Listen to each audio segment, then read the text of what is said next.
ज़रा सोचो ना, जब दुनिया रशिया पर नए सैंक्शंस लगा रही है, अमेरिका चीन रेयर अर्थ की लड़ाई लड़ रहे हैं और मार्केट में हर जगह प्रॉफिट बुकिंग का फेस चल रहा है, तब भी कुछ इंडियन कंपनीज जैसे पॉलीकैब, रिलायंस और बजाज फाइनेंस रिकॉर्ड तोड़ प्रॉफिट दिखा रही हैं। लेकिन सवाल यह है कि इन कंपनियों में ऐसा क्या है जो हर गिरावट को ग्रोथ में बदल देता है। पॉलीकैब इंडिया ने अपने दूसरे क्वार्टर में बहुत अच्छा परफॉर्म किया है। पॉलीकैब इंडिया का प्रॉफिट 55% बढ़ा है, यानी अगर पिछले क्वार्टर में कंपनी ने 100 करोड़ का प्रॉफिट कमाया था तो इस बार उसने लगभग 155 करोड़ कमाए हैं। ये ग्रोथ इसलिए हुई क्योंकि कंपनी का रेवेन्यू और प्रॉफिट के मार्जिन्स दोनों में सुधार आया। भले ही कंपनी के रिजल्ट बहुत अच्छे थे, लेकिन स्टॉक में थोड़ी गिरावट, माइल्ड करेक्शन आई थी। इसका कारण ये नहीं था कि कंपनी कमज़ोर है, बल्कि पूरे मार्केट में प्रॉफिट बुकिंग चल रही थी। यानी इन्वेस्टर्स जिन्होंने पहले से फ़ायदा कमा लिया था, उन्होंने थोड़ा प्रॉफिट निकालने के लिए शेयर बेच दिए। अगर किसी ने 7,000 पर पॉलीकैब के शेयर खरीदे और वे 8,000 तक बढ़ गए, तो कुछ इन्वेस्टर्स शेयर्स बेचकर प्रॉफिट बुक कर लेते हैं। इससे स्टॉक थोड़ा नीचे आ जाता है। आनंद राठी ने पॉलीकैब के लिए 8,800 का टारगेट प्राइस रखा था। मोतीलाल ओसवाल ने 9,100 रुपये का टारगेट प्राइस दिया था और दोनों ने बाय रेटिंग बनाए रखी है, यानी वे मानते हैं कि स्टॉक लॉन्ग ड्यूरेशन के लिए अच्छे इन्वेस्टमेंट ऑप्शन है। कुल मिला के बात यह है कि पॉलीकैब इंडिया ने अच्छे रिजल्ट दिए हैं, प्रॉफिट और सेल्स दोनों बढ़े हैं। थोड़ी गिरावट केवल मार्केट की प्रॉफिट बुकिंग की वजह से आई है, लेकिन एक्सपर्ट्स का भरोसा अभी भी बहुत स्ट्रांग है इन पे। ये एग्जाम्पल हमें ये बताता है कि कभी कभी अच्छी कंपनीज के शेयर्स भी थोड़े टाइम के लिए गिर सकते हैं, लेकिन इसका मतलब ये नहीं होता कि उनकी रियल स्ट्रेंथ कमज़ोर पड़ गई है। यही बात हमें पॉलीकैब से भी समझ में आती है। एक टाइम ऐसा था जब पॉलीकैब का शेयर 7,500 से गिरकर 4,000 तक आ गया था। बहुत से इन्वेस्टर्स डर गए थे, कुछों ने घबराकर अपने शेयर्स बेच दिए, लेकिन जिन्होंने कंपनी के फंडामेंटल्स पर भरोसा रखा, उन्होंने देखा कि वही शेयर बाद में 60% से ज़्यादा बढ़कर वापसी कर गया। इससे साफ मैसेज मिलता है कि अगर किसी कंपनी के बेसिक स्टैटिक्स, बिजनेस मॉडल्स और मैनेजमेंट स्ट्रॉन्ग है, तो मार्केट की अनस्टेबल गिरावट से घबराना नहीं चाहिए, बल्कि शेयर मार्केट में उतार चढ़ाव कॉमन सी बात है, लेकिन हर गिरावट नुकसान नहीं होता। मैसेज यही है कि पेशेंस रखें, इमोशंस में आकर जल्दबाजी ना करें और अपनी नज़र कंपनी की एक्चुअल कैपेसिटी पे रखें। टाइम के साथ अच्छे शेयर हमेशा अपनी असली कीमत दिखाते हैं। अब उस डेवलपमेंट के बारे में बात करेंगे जो कि लंबे टाइम के इन्वेस्टर्स के लिए एक और भरोसेमंद संकेत साबित हो सकता है। रिलायंस ने ऑफिशियली मेटा के साथ एक नया जॉइंट वेंचर शुरू करने की अनाउंसमेंट की है, जिसमें दोनों कंपनियां मिलकर करीब 855 करोड़ का इन्वेस्टमेंट करेंगी। इस पार्टनरशिप में रिलायंस की इक्विटी 70% रहेगी, जबकि मेटा फेसबुक के पास 30% की इक्विटी होगी।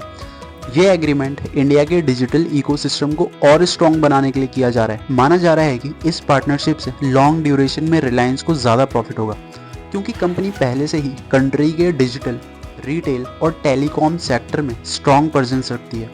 फाइनेंशियल विजन से भी रिलायंस की परफॉर्मेंस स्टेबल बनी हुई है।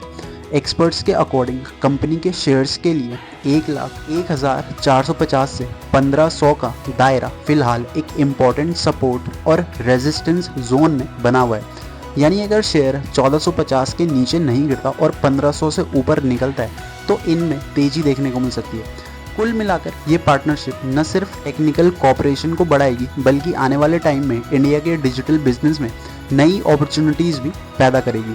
वहीं दूसरी तरफ फाइनेंशियल सेक्टर में भी कुछ कंपनियां लगातार अपनी स्ट्रॉन्ग पोजीशन बनाए हुए हैं। इसी लाइन में बजाज फाइनेंस एक ऐसा नाम है जिसने सालों से अपनी स्टेबिलिटी, कंटिन्यूस अच्छी परफॉर्मेंस से इन्वेस्टर्स का भरोसा जीता है। बजाज फाइनेंस ने पिछले कई सालों से नॉन बैंकिंग फाइनेंशियल कंपनियों यानी NBFCs के बीच में अपना स्ट्रॉन्ग होल्ड बना के रखा है।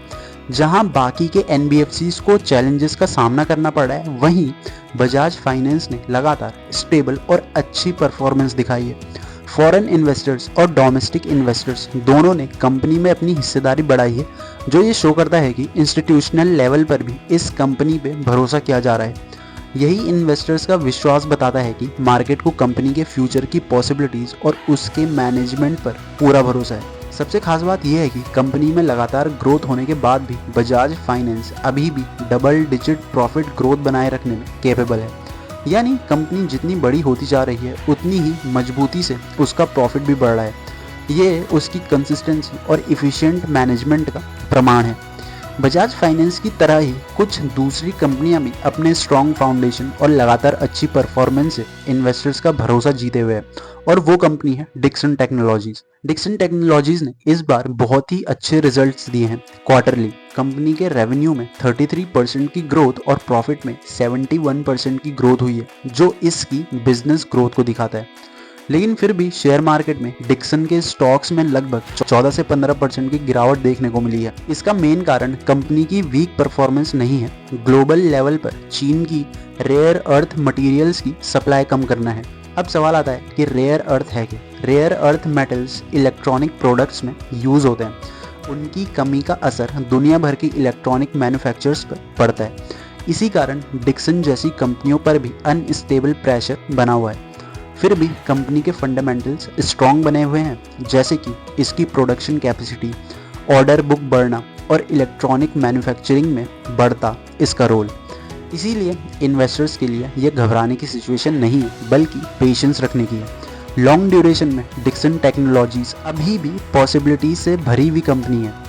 जहां एक तरफ Dixon technologies global supply chain के चैलेंजेस से जूझ रही है, वहीं दूसरी तरफ इंटरनेशनल लेवल पर भी इकोनॉमिक स्ट्रेस लगातार बढ़ता जा रहा है। इसी कड़ी में अमेरिका ने रशिया पर नए इकोनॉमिक सैंक्शंस लगाए हैं।